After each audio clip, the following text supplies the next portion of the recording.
here. I'm here. I'm here. Ooh, there you are. Look at that. That could have been messy. Hopefully, can you hear me now? Can you hear me now? Hear me now? Can you? Is that better? I could see people commenting somehow. I don't know where I could see that from, but it was. Oh, there it is. Can you hear me now, Bradley? Can you hear me?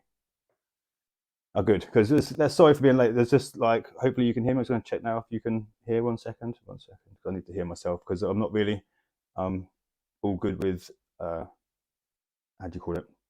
Setting up microphones. You'd think I'd be more prepared, but the thing is, what I am is I'm always doing something for someone, and because I'm always doing something for someone, it means yeah, I can hear me now. Yeah, that's fine.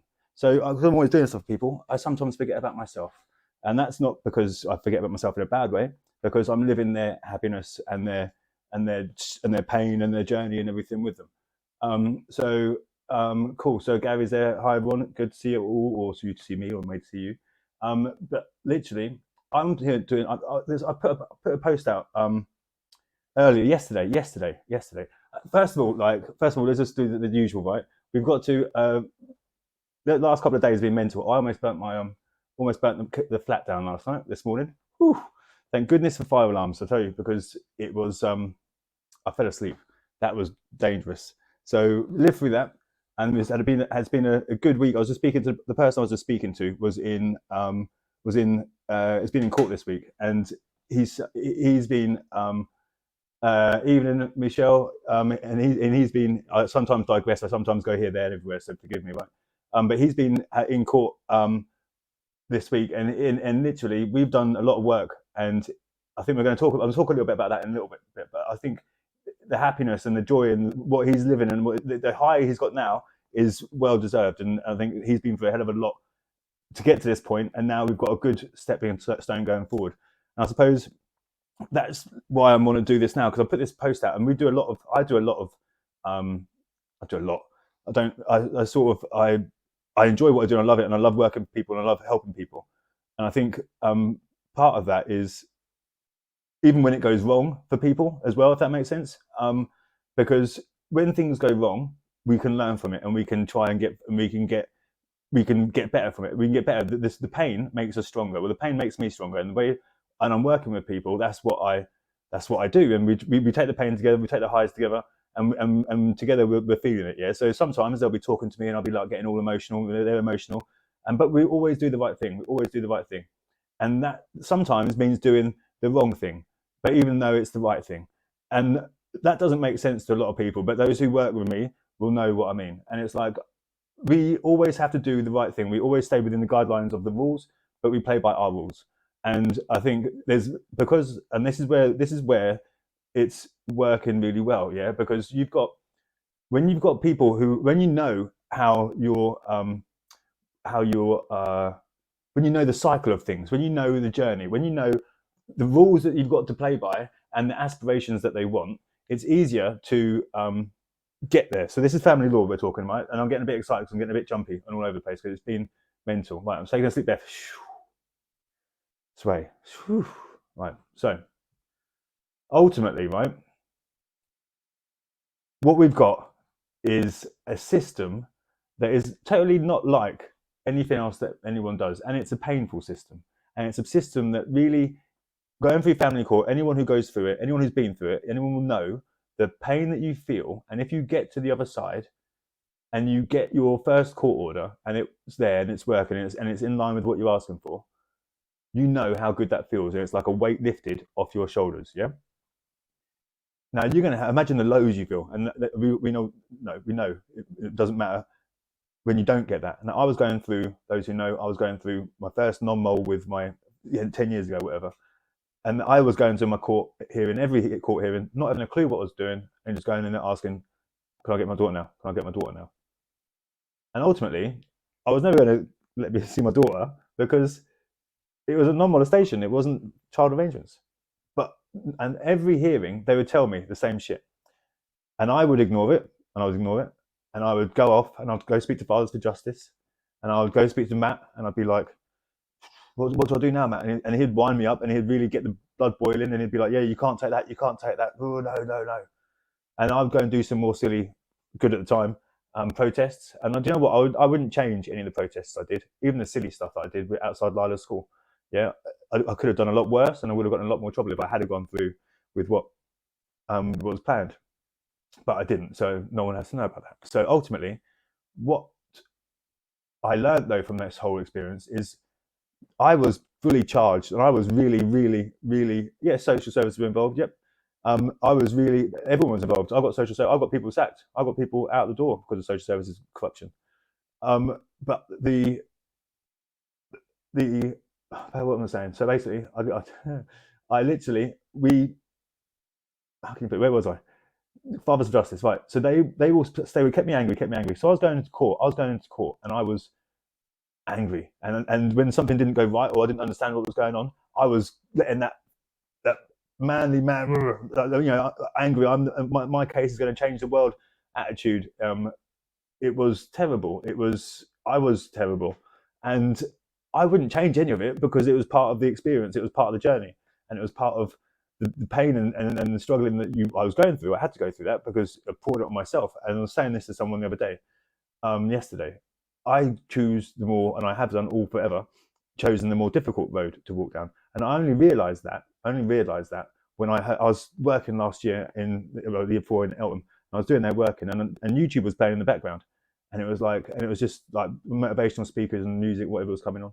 And then I had this thing, and it was like he goes into the cookie jar, and when he goes into the cookie jar, and I just keep fucking going, and I was going there swearing and whatnot. I'm like, who is this? What is this? It sounds good. I get it because he was like, I purposely go down the difficult road, and it was David Goggins. Yeah, it was Goggins, and I don't normally like this sort of like type of person he is, but what he was saying was making sense, and I want people to think about that, right? With all of this, right? So, um, we I think are learning more and more in this world that what we've been shown and the normal way of doing things is not normally the normal way of doing things. Does that make sense? So my head's been going all over the place with this, right? So you look at what's going on like that. You start with, I'm not going to say it, David injections and whatever. You don't want to say too much, but how people were misled with that. And I don't care what anyone says, people were misled with that. That's now factual. The medicine that was given did not do what it said it was going to do. That's fact.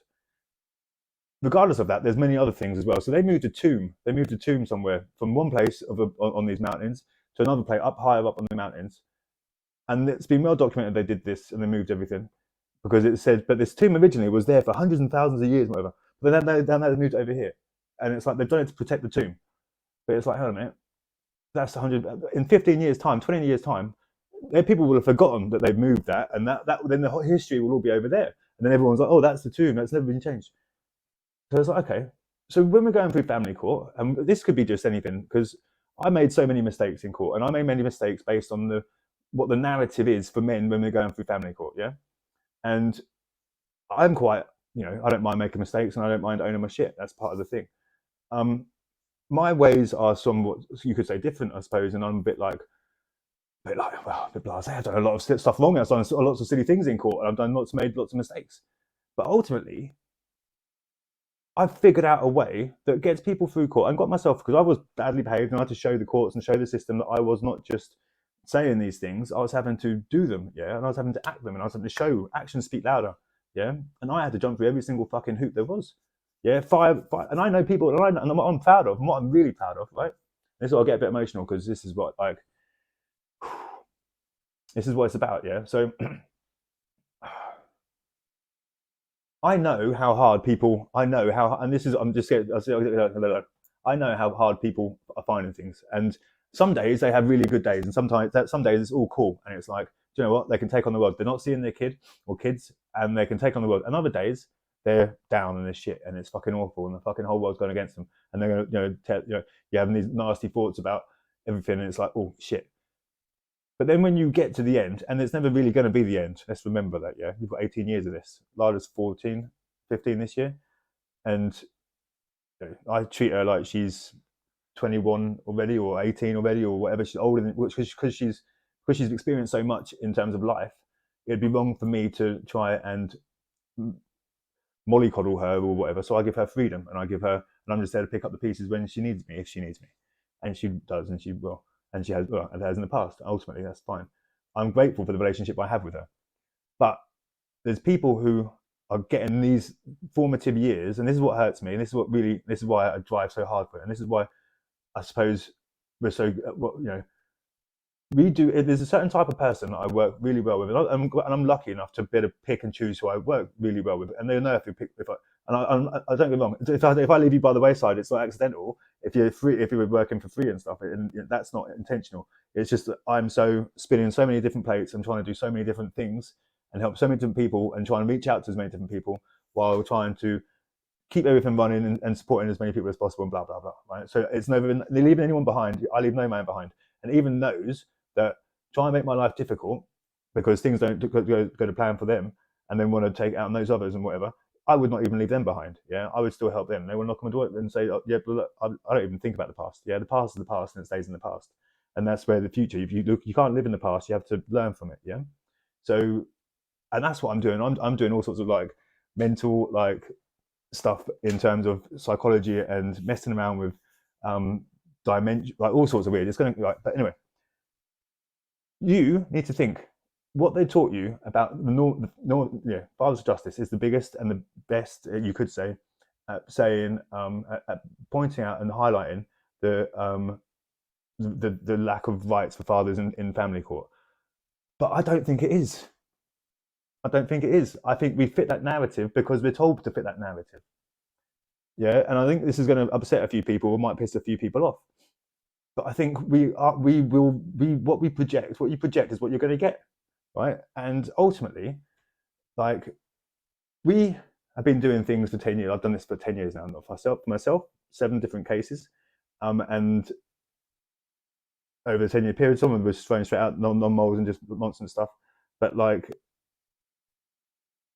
I figured out a way of doing it myself and literally doing it myself, because you could not have made any more mistakes in going through family court than what I made, and that's because I had no dad to tell me what I should or should not be doing. I had no family to tell me what I should or should not be doing, and I was by myself. I had my job, I was working, and that was keeping me going, I suppose, because I had to pay myself to a certain degree to go to work and open the shop and whatnot. And that was my freedom. That was I could go to work and I'd leave. Someone said to me, I think it was Gary. I think said to me like, "Oh, yeah, he goes to work, leaves his shit at the door, and then he goes back out. He goes to work, gets on with his day, picks his shit back up on the way back out." And that's exactly how I was. I was like, "You leave your shit at your door," and I was heartless. I was ruthless. I was fucking awful. Like I was awful. But we got decent results, and then they learned to. I wasn't awful. We just wanted to deliver, and if they weren't doing the jobs properly, I'd fucking tell them. And I'd tell him in a way that I thought was okay, but it wasn't okay because I'm that direct and straight talking. I couldn't get in trouble for it, but it wasn't very nice.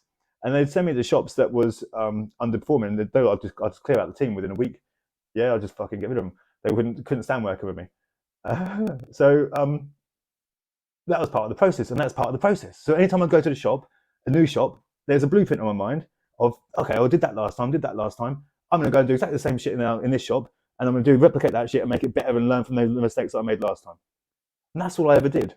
And then I suppose that's what I've done with court and with my own case and my own cases, which Lindsay would continue. Sorry, with my ex-partner would try to, would continue to make life difficult and whatnot. And I think every time I've done it, and I've done it with so many people, over like thousands, right?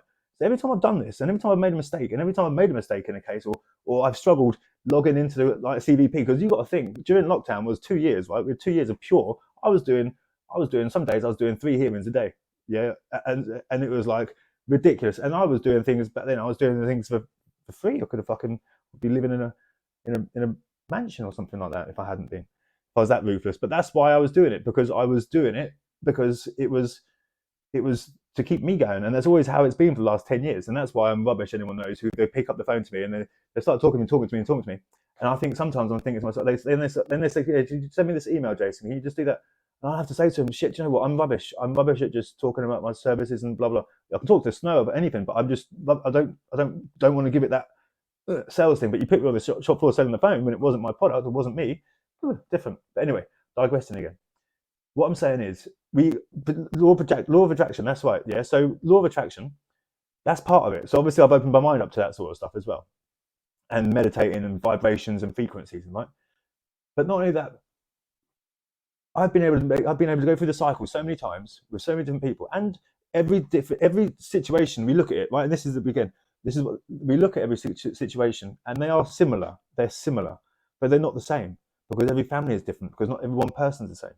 So you can't go in there with a one size. That's it. It's going to go through the same, and that's what we see a lot of now. You're seeing a lot of people, and I'm seeing it with people who have got a choice now of who they could use as a support function for court and whatnot. And these people they're just going in this one size. That's it. That's all they know because they've done it once or they've done it twice. I've done it hundreds, thousands of times, right? So this is the different thing. So now I've learned, and I speak by myself. I was terrible again at the beginning. I was rude to Cafcass. I was rude to social services. I got social services sacked. I got one person from Greenwich Social Services gone. My ex tries every time we go to court. My ex will be like, he got sacked. He's an awful person. Awful person. Yeah, it's because you were taking cocaine with her. You shouldn't have been doing that. And that's the reality. And you shouldn't have been telling porky pies. That's the reality. Yeah, and that's the truth. That's how it is. That's how the land lies. So sue me. So ultimately, I was a dick. Yeah, but that doesn't mean that you have. And this is what I see now, and I see it because when we first made our first ever Facebook group, which there was a coup. Remember the coup? Like it was like I think it's another group. I don't know how many they've got now, but they kicked me out at 10,000 because they had I don't know, it's a long story. Anyway, it was my group as well. I helped create it. It wasn't mine. Nothing's mine. What is whose? What is anything? Do you know what I mean? What is anything? Whose is whose? What is what? Ultimately, though, what I've figured out is I changed my own perception, the way people perceive me in my cases. They could see over time when I was behaving myself, when I was actually understanding and learning about the system and understanding what you can do and what you can't do and learn it. And you got to think, right? What I've managed, this is the skill that I've managed to pick up over, and this is again strength, right? Because ever since I was a child, I think, thank you, grateful to my parents for being crap parents. But thank you, yeah, because I've learned over the years, because I had to learn, and I said this to someone the other day, which is why I'm grateful that we speak out on the phone and I speak to so many people, and I'm grateful for that because it allows me to speak. Not that I speak too much, blah blah. But ultimately, you think, right? So I've changed people's perceptions of me as professionals because I've had to change my thinking because I have to learn, and you have to be educated. And when you get educated to the things that you didn't know, right? You're like, okay, so that's why that decision went over there like that, because X, Y, and Z, and there's that law over there. Okay, fine, that makes sense. I can understand that logic now. I can understand why the judge made that decision. I remember one time there was a guy, and he who had to be lost. We lost. I've never won an occupational order. Every time we've had one put against us, we're out of the house. And it's only when you understand. It's only when you understand why you're out of the house. There's no point in even fighting it. You could fight it if you've got a really fucking, there's millions involved and it deserves it, and there'd be an argument for it. But if, for example, you're never going to win it for the strongest reason is if you've left the property, then you're pretty much fucked already because you're not going to get back because they need to look after the children, and that's the main thing. The children. Who's looking after the children? Oh, mum. Okay, so mum doesn't win the property. The child wins the property. That's why you have to move out because and when you understand that logic, it's not nice logic. It's not fair. If you're a man, you might say it's not fair logic. But then if you're the person who's caring for the child, and that's the world we live in, then that's what happens. Yeah, and each situation is different. And I've only come across the people who come to me have only come to me, and I know there's different scenarios, and I've been aware of different arguments, but I've not been personally in those situations myself. But I'm aware of the arguments you could have and for against, and the reasons why, and blah blah blah. But again, each situation is different. Everything is unique, right? So with that being the case, if I know with what type of argument we could have if to counteract and prevent something from happening, based on the experience of losing so many and knowing the fundamentals of the law. If you look at that now, we all know now. By now, hopefully everyone knows that decisions, big decisions. In fact, we all know, and if you don't, then it's just me that can see it. That we know what's going to happen in court before you got into court. Yeah, your professional's report will dictate what goes on in court, and rightly so. People are, and they should be too. And this is how I prepare them. Should be more switched on. Even Matt should be more. I help mothers. Yeah, I help mothers. Yeah, should be more switched on in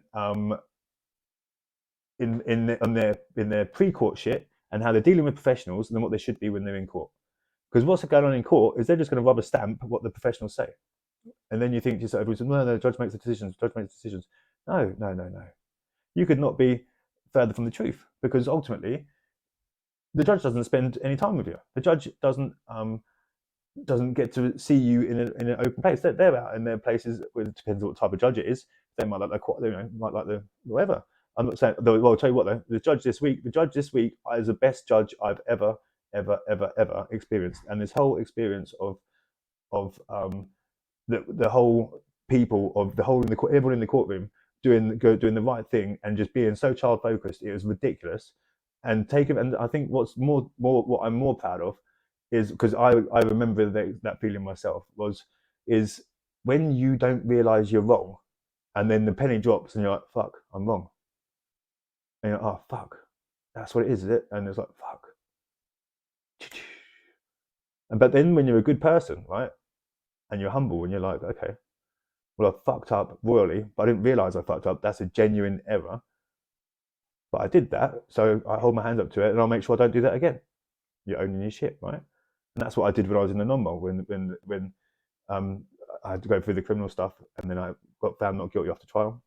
And then you learn that you have to go through it all again in family court in the non-molestation world. And it's like, okay. And because I'd spent so long kicking up a storm, throwing shit around courtrooms, all that sort of stuff, it took me to get to my child arrangements, the final of the child arrangements was 3.5 years. So that was the 3.5 years without seeing Lila. And I only know 3.5 years from when it started and to when it ended.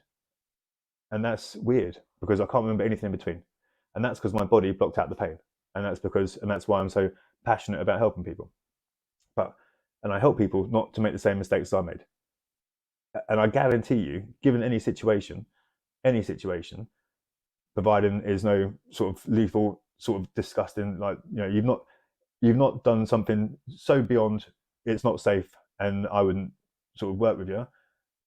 I guarantee you, we can make mistakes. I know I've helped people I've had multiple people who have come out of prison and sorted themselves out, and they got in, with the wrong people from kids, or I've helped people, all sorts of different situations. But when it's paedophilia, or that's as bad as it gets, and beating them to a total pulp, you've got to have done a lot of work on yourself if you've been that physical with someone that you've almost killed them or made them eat glass.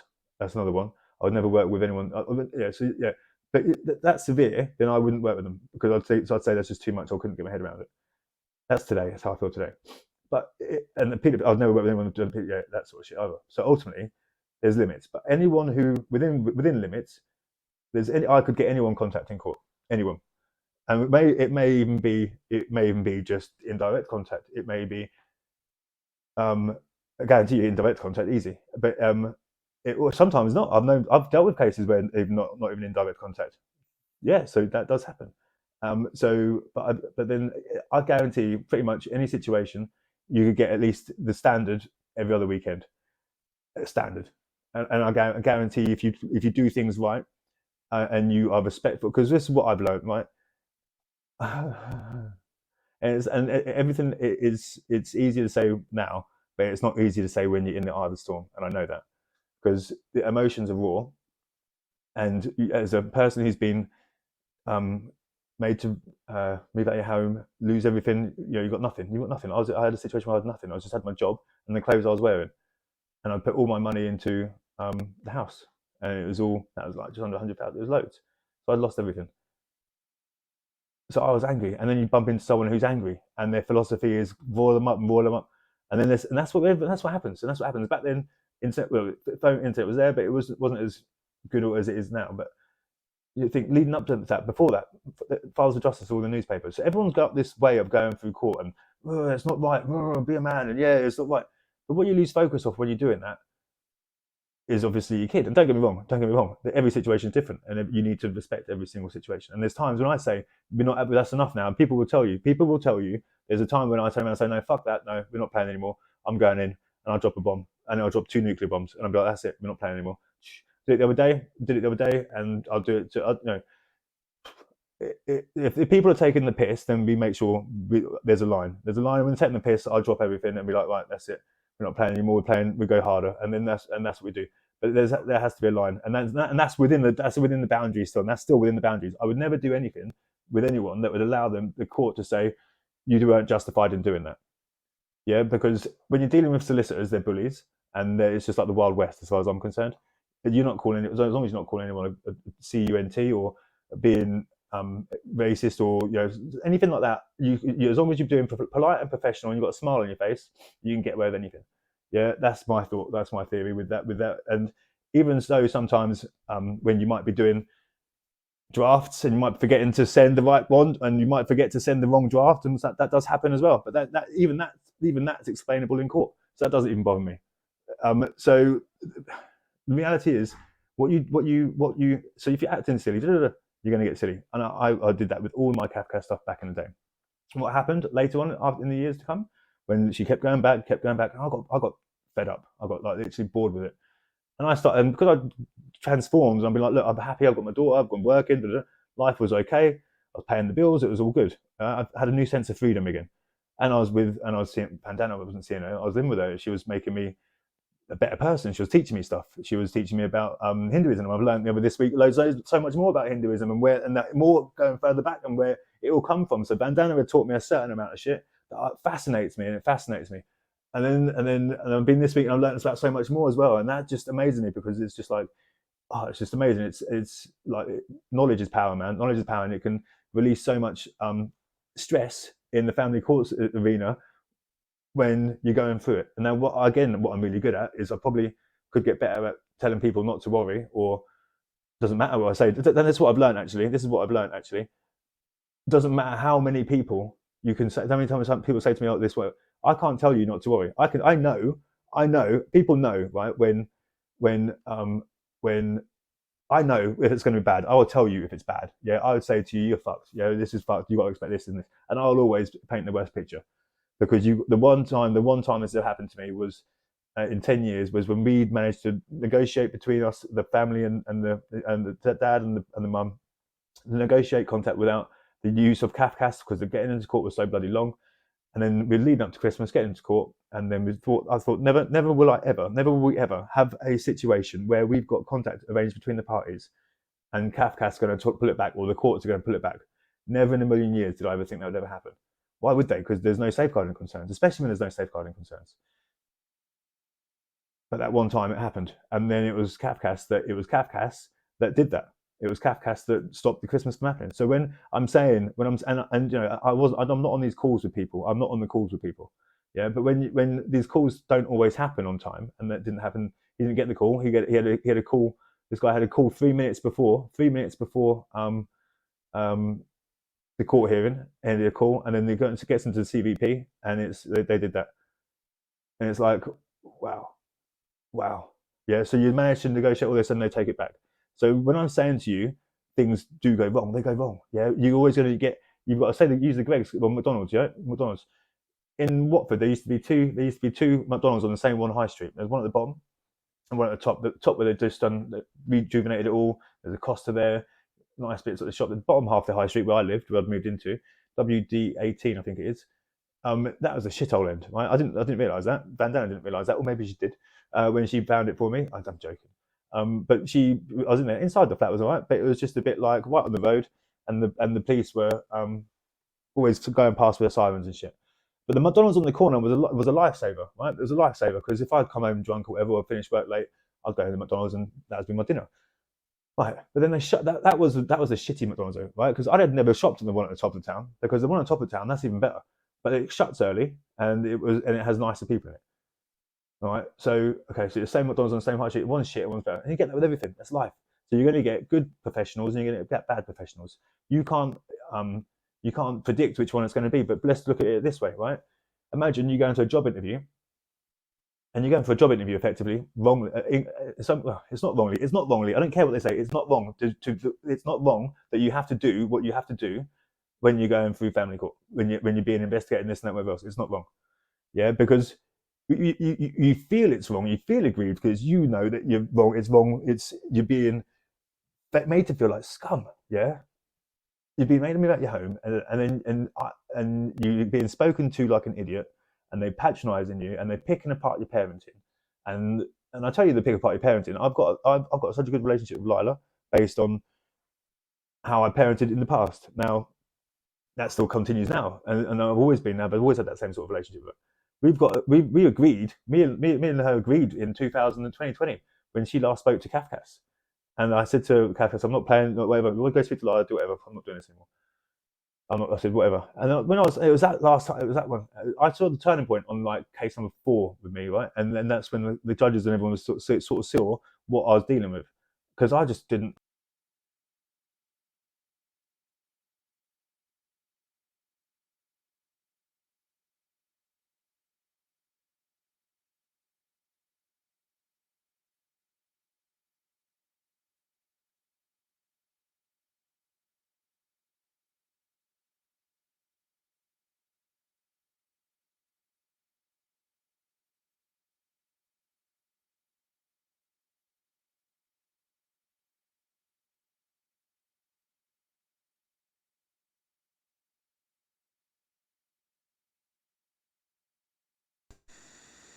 Is that better?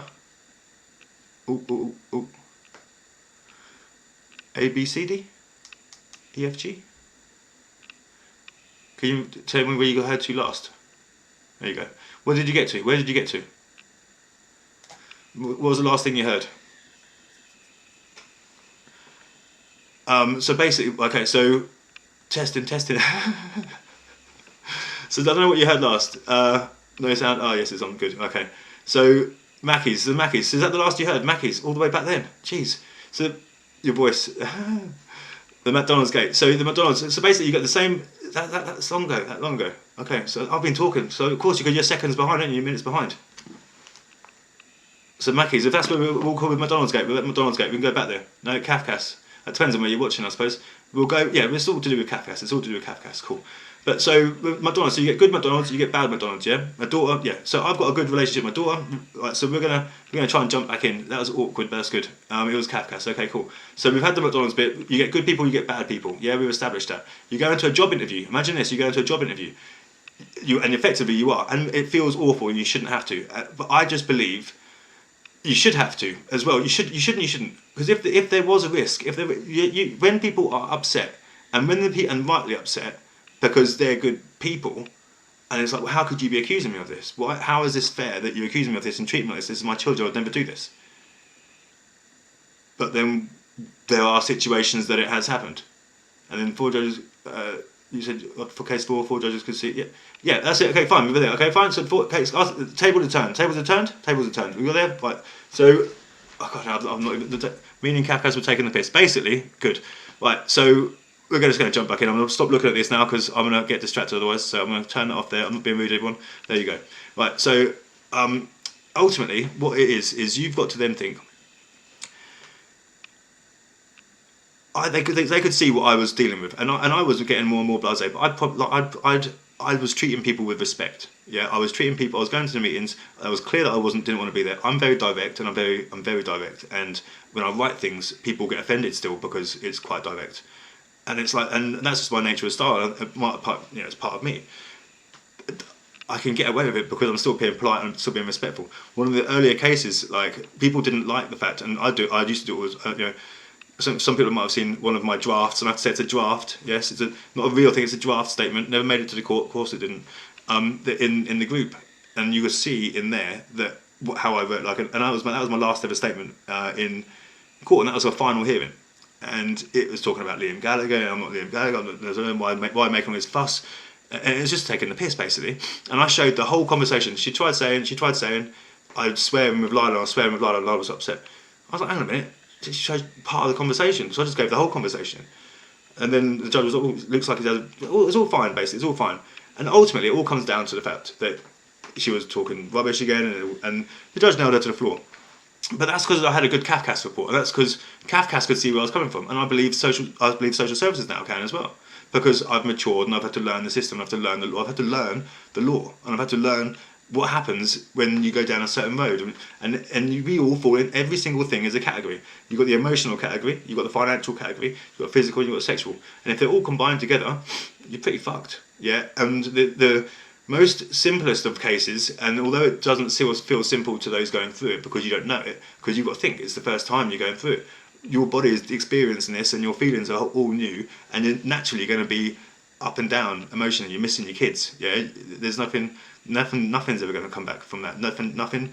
You get through this period of your life now, and I guarantee it, nothing will ever matter again afterwards. You will take on the world afterwards, and it'll be fine. It took me 8 years to be so chilled about everything, and not just accept what it is. But that's because I started learning. It was at 8 years that I learned everything I needed to know about the law, and I was like, yeah, you got to do this, you got to understand why you got to do that. If it was your let's get back on track. Let me get back on track. If Cafcass were that bad, right? If they didn't do their job properly, and there's been stuff in the press and whatnot, if they didn't do their job properly, you see it when they don't. You see it when they get it wrong. If they weren't so protective, then there would be more things that go wrong that you see in the press that you see. I can't remember the names of it, but there's stuff that the social services have let slip, and there's people through the maps and whatnot, through the cracks, and then the kids die or whatever. That doesn't happen. It doesn't happen because they are so protective. Right now, if you understand that, although it's wrong that these allegations are being made against you or whatever, you know, that's wrong, and that's what's wrong. That's where the problem really is. It's with the person making the allegation, as the person causing the shit. That's where the issue really lies. But the reality is they don't know that. These are people coming into your lives that they don't know. They ain't got a clue. They haven't got, you know, who's telling the truth. And what Cafcass are doing, and all they're ever doing, is recording notes. And now the good Cafcass people, they will take a fair amount of notes. And I'm silly as I am, right? This is how silly I am. I literally count the words.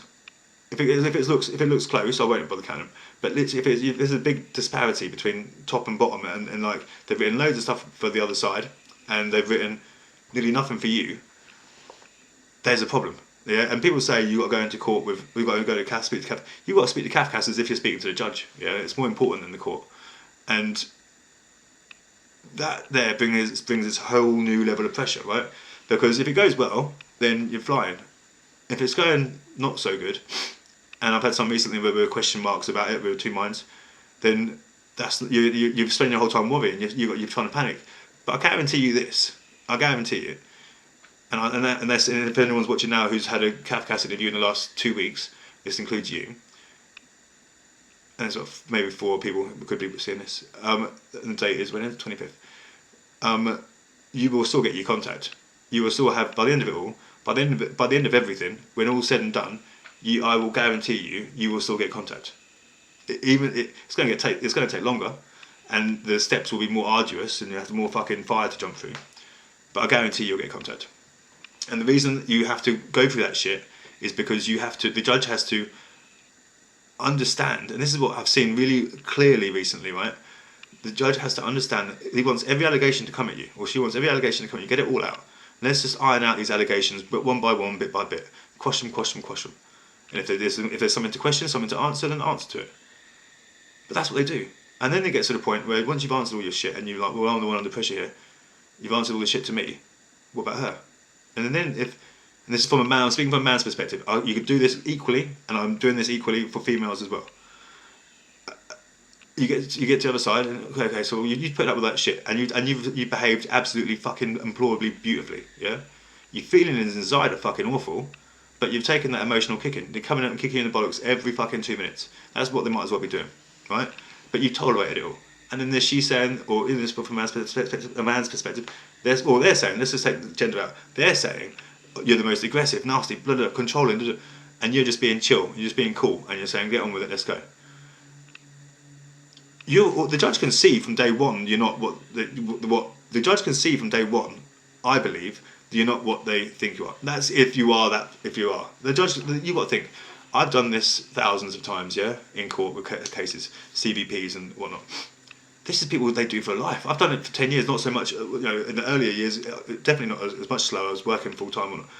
But in the later years, it was like, you see it and it's like ridiculous. And you see the same thing time and time again. And I tell you now, and I say to everyone else, yes, record. And this is part of the problem as well. People getting told how to treat Cafcass, yeah? you've got to treat them with respect. They've got to be your friends. They've got to be your friends. You've got to respect them. Like you respect anyone else, like you respect a nurse. They've got an eye on your children. Again, we go back to the fact that yes, you're going to get dodgy Cafcass, and yes, you're going to get good ones. I'm literally when we had the influx of new Cafcass people, when the courts were going crazy and they had brought loads of new. You can always tell a new Cafcass person to an older one, and then you have got the prehistoric ones. There's less of them now. The older ones, probably sort of in their 45, 50s. People who have lived, people who have experienced stuff, people know what reality is in the world. If you get a younger one, someone first through, new in the business and whatnot, they're going to be reading off a piece of paper. They're going to be taking their, literally, they'll be taking no risks, and then we put it all down to paperwork. You've got to respect that because they've got to look at your kids. And I'll put this post out. And this goes back to what I'm doing. I put this post out the other day because Cafcass have done this new online learning, and I'm going to go through it and I'm going to do it just for shits and giggles, just to say I've done it. But someone left a comment, like, a negative one, and that got me thinking. It's like we are going into these, and I know because I did it myself. This is not a criticism of anybody. You're going into these things the wrong way. You're going into these things the way they've taught you to go into these things, but you've got to wipe the slate. You can't go into these things the way they've shown you, because I might be the only one standing over here doing this dance over here, but the people who are working with me, they see the fucking benefits. They see what I'm saying about, and it's working. It's not working because they're being authentically true to themselves. They're owning their shit. They're doing the fundamental principle behaviours, and they're doing them because they're owning them. You're going into court trying to fight something. They don't want to see conflict. They don't want to see fire. They don't want to see fury. You're going to be doing more harm than good when you're fighting against someone that has got their job. Their job. You got to think they're all robots, yeah. In my world, they're all robots, right? We're all slaves. We're all slaves, right? We go to work. This is someone's job. They work for the government. Yeah, there's anyone who wants to work for the government. I'm not a criticism of you, but you're going to be really boring. You're going to be very You're going to be very tick box. You're going to be very tick box, and you're going to be very much doing as you're told, right? I would never work well with the government. It just never would happen. But the types of people that do work there, especially the new business, especially when they're looking after the kids, they're going to be ticking these boxes, and they're going to be doing. You need to be saying the right things. I had a case the other week. What was it? Before Christmas. It feels like last week. My guy said, "Oh, to the child, yay, no school, yay, weekend." That's normal. Not when you're in family court. It's not. Yeah. So and that's not again. You've got to be authentically true to yourself, and you're authentically real. But at the same point, you've got to know that everything you're going to be doing is wrong, and you've got to have a mindset, and you have to be like, expect to be wrong even when you're right. Now going back to Cafcass, yeah, and it's about changing your thinking, changing your thoughts, and changing how you get through stuff. You go to Cafcass, you treat. I can tell you, we've got a system. We do something every single time. I say the same thing to every single person, and we do it. And when we do it, and it works well, it doesn't always work. We don't give it. Trying to get. I can't tell you what we do, but literally doing this stuff. It doesn't always work because you can't always do what we want to do, and then you have to think of a new way of blah blah. But ultimately, it's the going through it and being respectful of the person you're talking to on the end of the phone, and the person or whatever, because they have more control over your child than what you do at that stage. And if you're pleading innocence and there's all these allegations coming at you, I will never tell you. In fact, I don't know who does tell people to do this, but it's certainly not me. You need to make sure that you're telling your truth. You need to make sure that you're putting your version of your life. But it's also important to remember and respect the fact that the life you've been living is not the same life, even though you've got the same children with the same person in the same house. It's not in the same world as what the same person that you're living with. They've seen things differently. You watching this now, everyone who's watching, there'll be like 10, whatever, 20 on Facebook, whatever it is. How many you watch this now? You watch it next week. Whenever you will read this, you will see this, and you will all interpret it in a different way. There will be people who will hear this and they will criticise me for having this opinion, and they will troll me and whatever for saying this stuff. That's fine because they're small-minded and they want to carry on their little journey for whatever. I'm telling you now that you will. Yeah, exactly. Everyone's truth is different. Yes, yeah. So you need to respect. You need to respect that. Everyone's truth is different. Everyone's belief is different. So when you are in a broken relationship, where relationships are just finished, their truth's going to be different to your truth, because your truth is you've been living in the same house, in the same world, but you're seeing things totally differently because they don't either want. They've either left you already, and you've not cottoned onto it yet. And then things are happening, and you're still either working too much, you're too busy. You're just not clicked onto the fact that they've left you. But women, and forgive me for saying this, because this is a pure Appleism type thing. Women, I think, have left us 6 months. They're forward thinking. They've left us 6-7 months before we realise emotionally. They've left us emotionally, before they've left us physically. And then sometimes they've left us physically and emotionally. No, they left us emotionally, and so the relationship is so frosty, but we still don't pick up on it. When you're in that situation and you're trying to communicate, it's over. Your relationship's gone, but no one takes responsibility for it. You come out of the relationship, you're fighting fire and fire. You can't be going into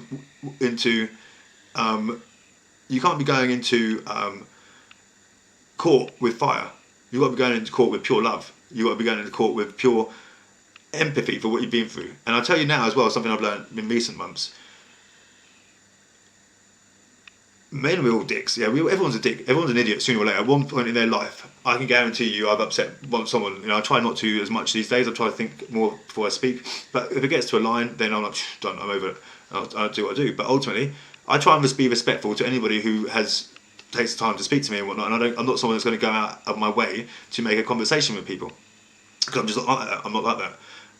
But if I've got a message like this, I'm quite comfortable doing this. And it's a bit weird for people, but you can't take away the fact that I don't know where I'm going with this. Your relationships are over, and your lack of communication is done, right? So that's where we are. You've neither of you two, not you specifically, but neither of the parties in that relationship are communicating well, because you're just not. But that's why the relationship's over. She's been living in the same house as you, or he's been living in the same house as you, but you've both been not communicating. So you've both been living different lives. You have to respect the life that person has seen. You have to respect that life that person has experienced. You may not like it. You may, in your life, in your world, that's not how it is. That's not how it is at all. It's happiness, happiness, and happiness. But how hard have you had to work for that happiness? And were they even in the relationship for the happiness? Were they in the relationship just for the money? Because that's sometimes what it is. In fact, there's a lot of times when I've seen recently where it's just been about the finances, and literally they milk it, and then once the finances are all gone, they're like, oh, see you later, then I'm off. That hurts as well. And I've had people that it feels like they've been just literally used for their sperm. It's like, what the fuck? That's it, baby P. That's what I was thinking about before. Yeah. So again, so you need to be respectful of these people, and they're going to make decisions that you may not agree with, which is why I come in handy, because I can help you understand what's happening, why it's happening, and help you understand the logic behind it. Yeah, because sometimes it's the simplest of things that I'll explain in the most confusing of ways that they want you to. These people want you to panic. They want you to be scared, and they want you to be fearful, and rightly so. You should be, because you're fighting for your kids, especially when there's false allegations. Let's not forget this: false allegations have led to people being arrested and put time in behind bars. That does happen. It does happen. Yeah, so I'm not saying that if everyone just does this and it's all going to be perfect. I'm definitely not saying that. What I am saying is, if you do this stuff that I'm sort of going on about, and my fundamental behaviours and core behaviours, and you get the right support around you, you need to switch everything that you've been told about family court and switch on its head. Family court should be a place where people should enjoy going for solutions and resolution, not conflict and anger. It's built in a way that it's literally going to be. It's built. There's not one place. It says on the C100. What do you want the court to do? I want the court to give me this, this, and this. But you've just written loads of bad stuff about that person, and you're keeping the fire and fury. What's really good about being in court this week was social services, even as far as the barrister, even as far as like the judge, everyone was just doing everything the right way for the focus of being on the children. And the parents, you've got to give them credit, because they both made sacrifices and compromises that you wouldn't expect at that sort of stage, with how furious it was. And that takes unique people to be able to do that. And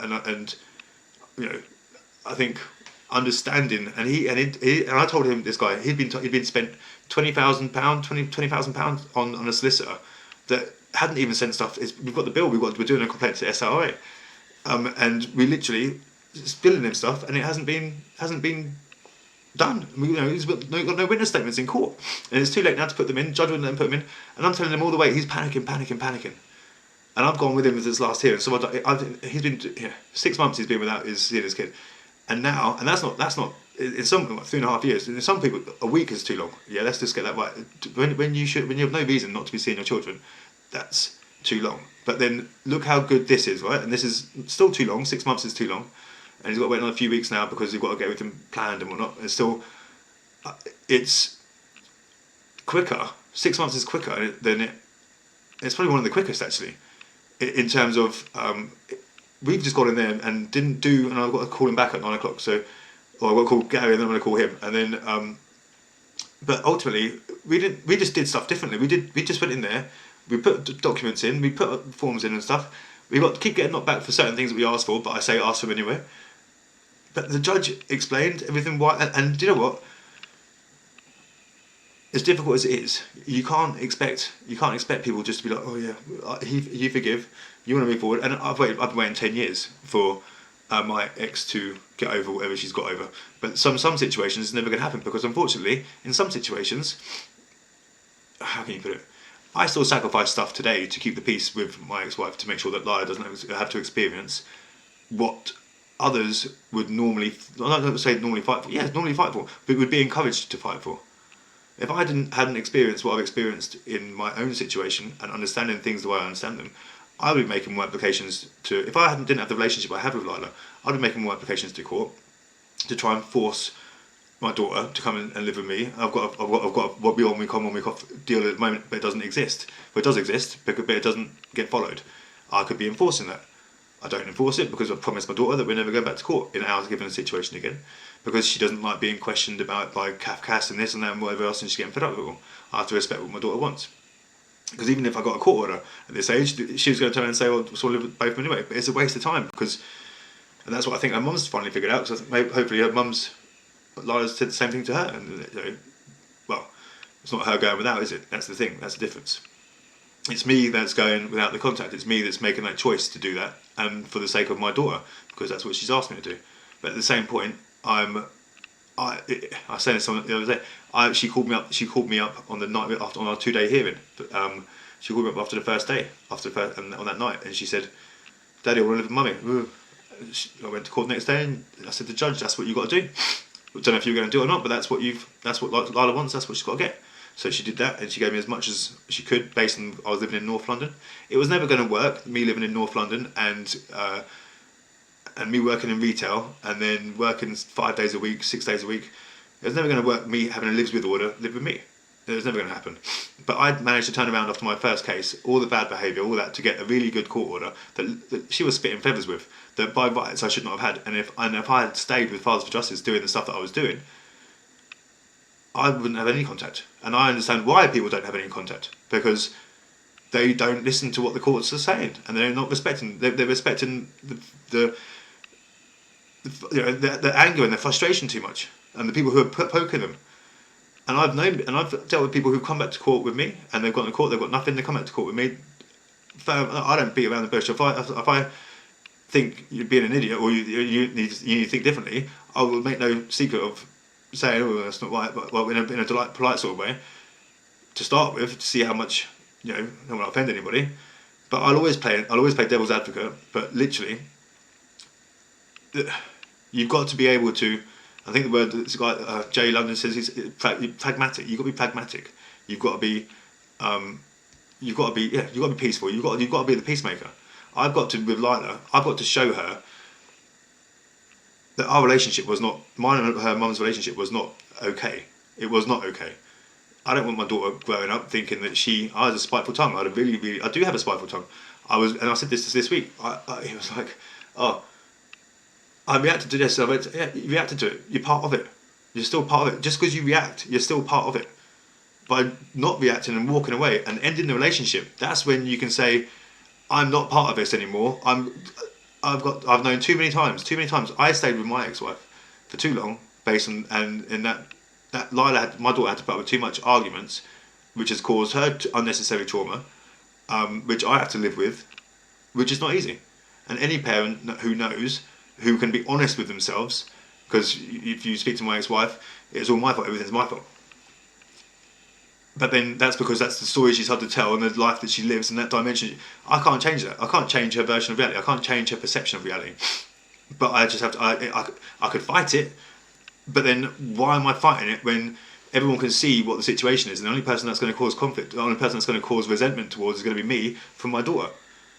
So I would much rather just not fight it and give my daughter an easy peace of mind. And give her like I was going to do this thing at school this week for pub quiz, whatever. And I really want to build a relationship with the school, but it's going to cause too much grief, so it can't be done. And again, people would be like, "You should go to court, go to court." Yeah, that's because everyone tells you to do that. That's because that's what you should be doing because you want to. My daughter tells me she's okay. She tells me what she wants. I have to respect what she wants, and I have to hope that I'm making the right decisions because that will tell me in years to come. But it's just so far, and I'm taking lots of risks and things in terms of all aspects of life, and so we've got to. Try and you've got to live and I've never lived so much peace in myself, and this is what I'm saying to people, like this is something you're going to get a lot of me now. I don't want to come across wrong, but we are sad when we miss our children, and we're sad because we're missing our children. But what makes us sad? Why are we sad? When we end our relationships, what teaches us to end our relationships that way? So we were shown from birth, from children, from Peppa Pig and whatever, to how to break up. Oh, he left me, tears, crying. And then you don't get taught nothing like that. You go to school, Brain Chill when I was a kid, Brain Chill, like drama, teenage dramas. What do they show when the kids are breaking up? They show people behaving badly, acting badly, and it's acceptable because that's what we see on TV. That's what they're teaching you, they're indoctrinating you. So that's what we behave like. And over time and over a period, it's getting worse and worse and worse. What they're not doing is, no one is telling you to do this. No one's telling you to be fucking happy, be free. And it's very difficult when you're getting a child used against you. But you cannot be, and this is a really small voice in a really big world, I get that. But we cannot keep doing what you're doing because you're going to keep falling into the same trap as everyone else falls into. You need to do something different, and where we will never break the rules or break the law or any way, shape or form, but we will work to our own law, which is in the parameters of the law, which is the right thing to do. I will put anything in this. You can say anything and do anything as long as you can justify what you're saying, and you can justify what you're doing. You can't go in there being all vouched and obnoxious and whatnot. You have to be respectful. Be respectful. There will be obviously exceptions to this, but if you're owning your shit, again, I can't stress it enough. This is why people are going to start seeing my new stuff coming out and prices and whatnot. I'm going more. I know shit that people would pay for solicitors for, and they milk you for it. They know the outcome. These solicitors know the outcome. They know the outcome from the beginning of your case, and they'll charge you £30,000 for it. Do you know what I'm saying? Do you know what I'm saying? So what I've got, and this is what makes me laugh. This is what makes me laugh more than anything else. I've helped people who have turned their backs on me and stabbed me in the back and whatever, and slag me off and whatnot because they made their own mistakes, and I've made mistakes as well. But they made their own mistakes and want to blame me, and that's cool. But then they're not taking responsibility, and they could, while they go around slagging me off and whatever, I could bury them with the knowledge I have about them. Yeah, but I'm not that sort of person. I've worked my own rules and regulations, and my regulations help me sleep okay at night. I don't have to go around with anger and hate because I've spent too many years being angry. I try and I see everyone says, "Oh, Jason, you're too having a laugh." Or whatever. People are. You're trying to. No one's going to come to you and work with you because you're not taking things seriously. No, I am taking things very seriously. Why do we want things? Why do we want to be sad? Why do we have to be sad at the end of a relationship? Oh, because we're missing our children, because we're missing our wives or girlfriends or whatever. We've got to start our life again. And I'm saying this as if it's really easy, but I know it's not. It's taken me 10 years to get to a place now where in the last, I'm nowhere near finished, I've only just started. But ultimately I spent 8 years being angry. Because I thought I had to be. Because the system told me I had to be. Because I was taught to be upset and angry because of the situation. Because I was having people forcing me, influencing me to be angry, keeping me angry. Because no one's telling me to go out and do something for myself. Go out and enjoy yourself. Go out and be nice. What are you going to want to do, Jason? Why don't you go and watch the football? Why don't you go and watch Cambridge United? If someone said to me, at the peak of my divorce, why don't I go and watch Cambridge United play football? That would have made me happy. That would have brought me a little bit of happiness. That would have rolled on. But they don't. They focus on being sad and being negative. Because we've got the narrative wrong, because that's what they want you to do. They want you to be upset. They want you to go to court angry. They want you to be reactive in court, because that's exactly how I was when I lost all that anger, when I lost everything, and I'm like, you can't hurt me anymore. I'm so used to this now, and that's the other thing. Going through something that you've not been through before, you've lived your whole life with this one person, and your world is over. It's finished. You've got to start your life again. They've got half of everything. They've got more than half. They've got the house. They've got the kids. You've got nothing. The shoes on your feet and the clothes on your back. You've got every right to be angry. You've got every right to be upset. But it's temporary. It's not going to be forever. That's the difference. People want you to stay there forever because that's how they can. It's how they can control you and manipulate you. So I'm saying to you now, Cafcass. I would point out. I would say, and that people are being told to go through courts in the wrong way. So people want you to deal with Cafcass in the wrong way. Because it benefits them. Because bad news travels quicker than good news. And when you have fear, people tend to make more mistakes. They're easier to control, as we've all learned. So I think, for me, rather than blame Cafcass and people mark them down being shit and give them disrespect, treat them with respect, and maybe they might treat you with respect back. And if they don't, then you can argue your point. The ones that we don't, and I'm so good at doing it now as well, turning over Cafcass reports that are biased, and it's easy done. It's easy done in court because you want to get them cross-examined, and any Cafcass officer that sees my name will know. And I swear to God, we have good hearings, because even this guy, I was speaking to him earlier on a come on. He was saying it's all different from them. They're listening to him, and of course, because he's doing things differently. He's owning his shit, and they can't argue him. They can't argue him because he's taking the argument away. I hope I made myself sort of probably clear. I'm not going to eat these because I've got a thing with Haribos, but I'm not going to do that. I hope I haven't offended anybody, but I just want everyone to know you're going through family courts wrong. He's lived through 4 years of narcissism, survived now. There you go. That's the fucking shit right there. Yeah, because no one's going to bring you. Like, this is what people forget. The one person you can count on that's been with you for your good times, for your bad times, for your really good times, for your really shit times, is you. Until you actually top yourself, if you're not you personally, anyone, until you're dead, and that's when you're silly. You don't need to. I've been there. I've been suicidal. I've tried killing myself multiple times. That's why I'm invincible. That's why I say. That's why I am invincible. Literally, you can't take. And this is why people make a big thing about it. Oh, you're doing drugs? No, I can provide drugs tests and everything I need to show everything I need to show. And I can tell you this now: you will never find me. I've got, in terms of inner peace and happiness and respect and happiness for everyone else. You're never going to find it. I can see things before they've even happened in terms of court and everything, and there is frustrations. There's definitely frustrations, but if you manage them frustrations in the correct way and you've got good guidance around you and you've got good support around you, you will not fuck up. If you've got people telling you the wrong information, telling you to do things wrong, then you will go wrong.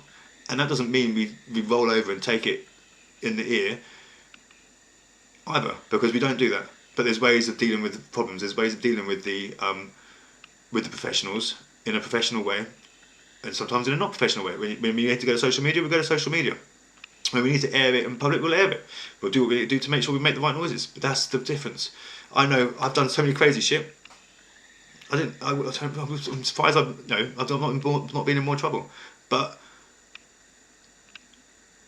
the reality is, no one that I would never let anyone go that far that they'd get in trouble. I would say this is if they're not comfortable doing it, don't do it. But this is what I do, and this is the reasons why. I thought this one guy earlier. I was saying, but this is your daughter. Well, does she not warrant more questioning than that? We've got a situation with the school involved. Do you not think that they fucked up? Do you not think we should be counselling this? Yeah, I'm getting emotional because you're dealing with, go put it in your words and go be you when you do it, but this is the message I'm delivering you. That's fucking wrong. That's wrong. There's something not right. And that's what that's what people, and that's the difference. That's the guidance, and I'm doing more in terms of getting shit out to educate as well. And I think, look, everything's going to be about this message of working with people and collaborating with people and being really sort of forward thinking and child focused and respecting the other person and respecting the party. That's not going to take away if you've behaved like an idiot and you've been owning your shit. There's things I did wrong in my relationship that I'll own. I wouldn't eat sweet corn. I wouldn't eat fucking fish things. Yeah, the list is endless. What I wouldn't eat. I was fussy, and I was sharp on my tongue, and I wasn't, and that wasn't nice, and that was a reaction to what I was putting up with. But I didn't realise I was putting up with that. I thought it's still not an excuse. It's not an excuse. Nothing is an excuse. Nothing is an excuse when you're looking at conflict and you're looking at domestic abuse. It's getting harder and harder now to even raise your voice or even say something negative or even sarcastic. So you've got to, if you learn, and this is the thing, use it as an education. There's a new course coming out. It's new. It's called Dads, yeah, and to be on this course, you have to have direct contact with your children. How cool is that? So if you having this, if you getting dads and it's sort, I think it's from the research I'm looking at, it's replacing DAP for family family court. It's replacing DAP, which is nicer because it's got a more of a positive. It's domestic abuse perpetrators, when you haven't committed any domestic abuse, or in your view you haven't committed any domestic abuse, because it's a lack of knowledge, and that's all they're doing, and they're educating people about what domestic abuse looks like, because again, too many people, we don't know. I know what domestic abuse looks like because I'm doing this for work, but I also know because I have a daughter I attend monthly meetings, online Zoom meetings, to have an update on what the law looks like and what they're teaching the kids and all that sort of shit. And it's important. So if I know what they're teaching Lila, what abuse looks like, then I know what to look out for and what we can sort of prevent people from doing, and educate people on what it looks like, because we don't, and that doesn't mean people are silly. It means that the law is so strict and regimented because they've changed it recently, because the Tories have come in, and obviously there's the police thing. There's stuff that's happened that's made them do that. Whether it was warranted or to be so tight, because the law has changed so much to be very difficult for anyone to do anything wrong. Like literally, you can't even protest now, can you? Properly or something like that.